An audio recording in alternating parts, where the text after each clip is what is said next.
Hello, everybody. We're here today to talk a little bit about the 10th concerto from Vivaldi's Opus 8 in B flat, titled La Caccia, or The Hunt. It's interesting that the first 6 concertos are all given titles. So you have Spring, Summer, Autumn, Winter, the 4 seasons, Tempesta di Mare, Sea Storm, and finally Il Piacere, Pleasure.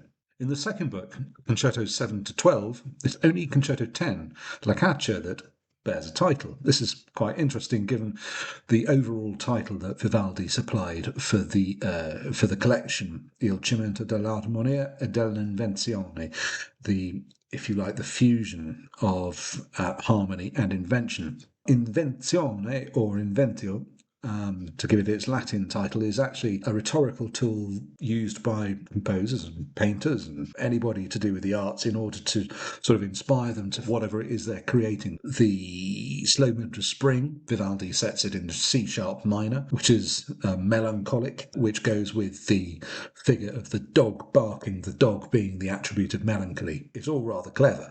And it's a sort of a language that we've pretty much lost in the 21st century. The composers back then, they had all this at their fingertips and sort of didn't really think twice about it. Given that the whole set is to do with the fusion of harmony and invention, it's interesting that he only gives the 10th concerto a title. If you actually look at the finale of Autumn, which is also titled La Caccia, it's kind of interesting how many of these ideas or musical motifs crop up again in the whole of the Concerto La Caccia. You have very different kinds of horn call. You have possibly guns, that's, maybe, definitely dogs, definitely have the fleeing deer that's being chased by the huntsman and the hounds. In the final moments of the last solo, you also have the death of the wounded beast, like we hear also at the end of Autumn. At the end of Autumn, Vivaldi goes into the minor key, and in this, at the end of La Caccia,